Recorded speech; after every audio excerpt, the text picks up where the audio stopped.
All right, so hey guys, it's me, 80 Sorts of guys. You guys, I'm gonna give you guys my review of Panama 1, USA nil. Guys, this was one of the worst matches I have seen the US play in a very long time. A very long time. And notice I said worst match because there have been some pretty awful performances we have seen for 45 minutes. But this is probably the first time I've seen USA play bad for an entire game.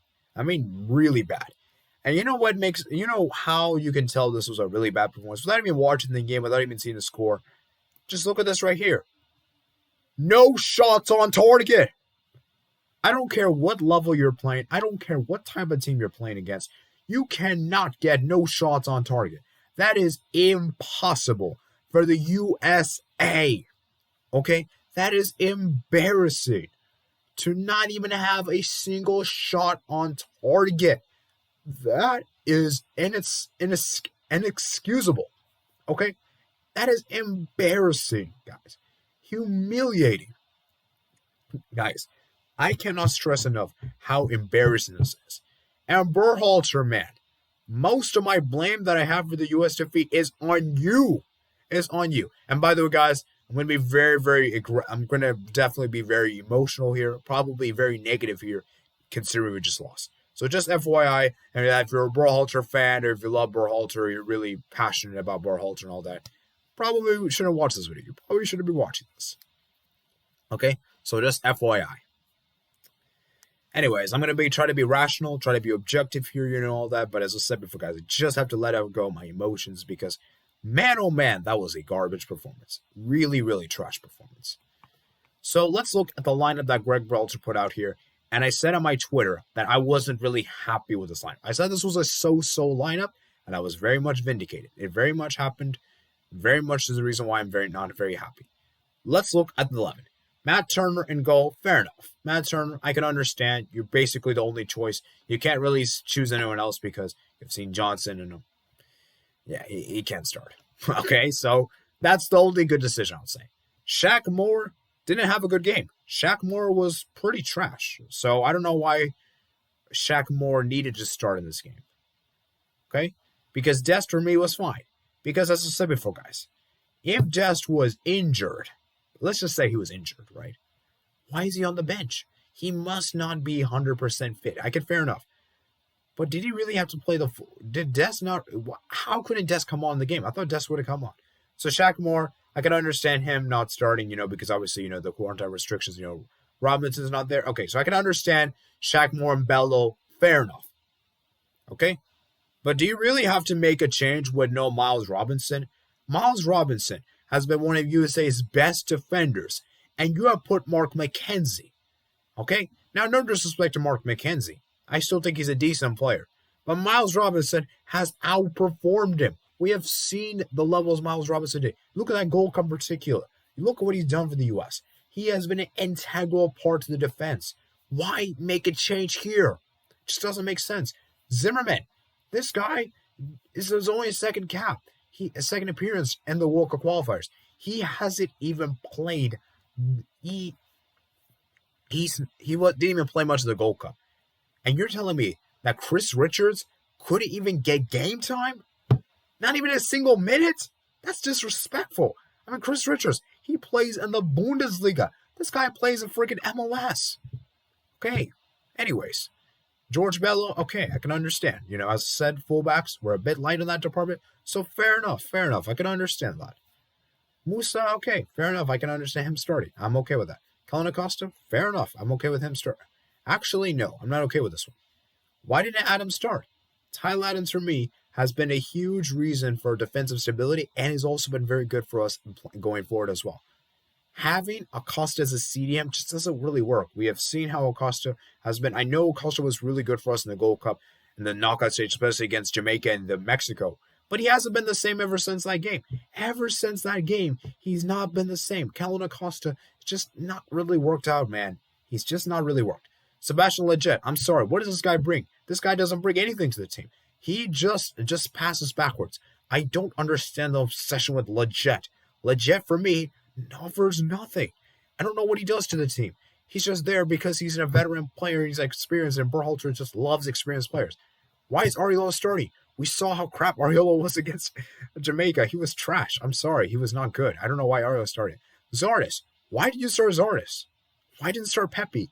Okay, I can understand if you had started Zardes and maybe played for like 45 minutes, and you can see how it goes.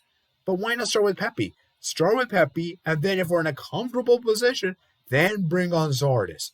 Don't start with Zardes. And also, here's another thing. Zardes is the reason why Panama even actually won this game.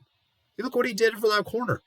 He bounced off, the ball bounced off his shoulder, I think. So, Zardes, in a way, actually saved Panama here. So, Zardes, he actually was helpful, but not for us. I don't know why Zardes started, man. I think for me, Pepe should have started this game. And yeah. Timothy Weah, fair enough. I can understand him starting. I was okay with that. But here's the thing. Why didn't you put Aronson? Aronson has been one of our best players as well. You know what you could have done? You could have put Aronson, Weah, and Pepe. Why couldn't you have just done that? Why make things so much more complicated? Okay? Because that's the problem with this. This match review, guys, it's all Berhalter's fault. And I know people say, of course, you have to blame the players. They're the ones that let down Berhalter. Yes, that's true. Of course, you have to blame the players as well. Because, as I said before, guys, it's still very bad to see the U.S. not get a single shot on target. But as I said before, guys, no one from the U.S. looked great today. Everyone looked poor. The only player that could put their heads held up and maybe somewhat high is Yunus Musa. Other than that, everyone else was not good. Everyone else was not good. Even Matt Turner wasn't that great today. I wouldn't say it was terrible. I mean, maybe a little bit terrible, but I wouldn't say he was one of the worst, but he was still not the best. And the problem with this U.S. men's national team is that they have been carried by individual brilliance. They have been. And those Gold Cup and those Nations League wins weren't really because of the team. It was because of certain individuals, And I don't really want to speak too much upon this because I have to review the match. But as I said, guys, there isn't really much to discuss about the match because Panama basically dominated the U.S. Panama basically destroyed the U.S. There were two great opportunities for them to score in that first half, and they missed both of their chances. I forgot who exactly was the players, but I remember they had two brilliant chances. They even scored. They almost had a chance that was offside. And then the goal they scored was through a corner. This is embarrassing. After all the domination they had, the goal they scored was such an avoidable goal. It's a goal from a corner. And these are goals that you can defend on FIFA. It's like a set piece, guys. These are types of goals that you shouldn't be conceding at the top level. And it's so sad that if that goal didn't happen, this game would have ended 0-0 probably, and USA would have taken a point, and people would still have praised Berhalter. And that's the thing about these players and this mindset is that we're supposed to just get draws away from home. I don't like this mindset. It's a very poor mentality mindset. It's not a great mindset because, as I said before, guys, it's not really practical to win all your home games. It's not really practical to draw your away games. You have to have some mix and variation, And I understand that it's tough to play in the away venues. It's fair enough, but we have to get you. You can't do anything about it. We're gonna have to play the games, And as I said before, guys, the USA cannot afford to miss a World Cup. And yes, the chances are, even with Berhalter and his weird decision making, and with the mediocre performances we have seen, USA will probably still qualify just because of the nature of CONCACAF. But if we're really looking in the long term and we're really looking into where the U.S. can do in the World Cup and, making the quarterfinals and that, we ain't going to sniff the quarterfinals. We probably won't even sniff around to 16 with Berhalter in charge of making these weird decisions. Because for me, Berhalter is the reason why we lost this game. He made way too many changes to 11. There was no reason to start Zars. There was absolutely no reason to start Ariel. There was no reason to have started Leggett. There was no reason to start Akellan Acosta. There was no reason to start McKenzie. These changes were so avoidable that Berhalter keeps messing up with these changes so often. Because here's right now, guys. If USA had put the same team that we saw against Jamaica, USA probably win the game. USA probably do. Panama, yes, they were decent. I will admit they did give us more problems than Jamaica did. And they were defensively a lot better, as I said. But at the end of the day, I don't know how good Panama were defensively Because what was it really just down to how poor the U.S. were, or was it really down to how good they were? I would say it was probably more down to how bad the U.S. were. I don't think the Panama were that amazing. It was just that the U.S. had such a trash lineup. I even said on Twitter that this lineup isn't great. I said it's so-so, and I was very much correct. You know, and that's the thing about this is that when I could tell the lineup isn't going to work, I don't really have high expectations. And I said, let's see how this goes. Because honestly, guys, I was expecting a 0-0 draw. I really was expecting a 0-0 draw, or maybe even a 1-0 Panama win. And, as I said before, guys, it looks very ugly indeed. As I said, Blackburn, he had a really good chance, I think, to score. Gotti, I think, had a good chance, and he's the one that actually scored from the corner. For me, that should have been a Zardes goal, own goal indeed, but whatever. It doesn't really matter, I guess. And I said before, guys, there is no team plan for this team.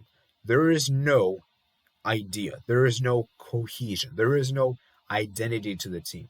And that's a huge problem. And that if you don't have this kind of structure in your mind, you're going to struggle a lot. And I look at the changes that Berhalter made in this game. 46th minute, you really only bring on Aronson. Seriously? And you bring on Adams? And you take off Musa, who's probably one of our more better players? Then you take off Zardes and the 67th minute? I mean, are you serious? Why didn't you just make the change right after they scored? You bring on Pepe? Why'd you bring on DeAndre Yedlin? You need to bring on attacking players. This just doesn't make sense, man. It just doesn't make sense what Berhalter's doing. And they brings off Roldan? I mean, what is he going to bring? What is he going to bring to the team? I'm telling you this right now, guys. The USA is just a mess. Berhalter is the reason why this U.S. men's national team could fail. And I still do believe that even with this coach that we have, we're still going to make it to the World Cup just because of how CONCACAF is. But there's a very good chance we might mess up because we saw what happened in 2018. And there's also a very good chance that USA could finish fourth, which would be really, really very, very dicey because we have a very strong possibility of facing a OFC opponent. We could face an Asia opponent. We could face a CONMEBOL opponent. If it's this right now, guys, I do not face our odds very good against a CONMEBOL opponent, especially against Uruguay or Colombia. Ecuador. OFC probably will make it through. Okay? Asia, it depends. Okay? So, but as I said, if you're trying to get to CONMEBOL, guys, it could be over. It could be over, guys. It could be really bad.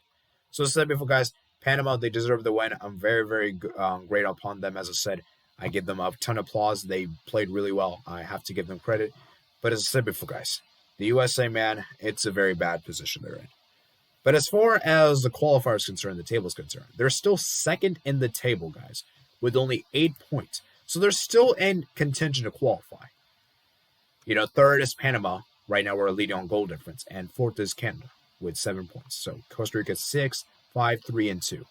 And as I said before, guys, our next game is going to be against Costa Rica.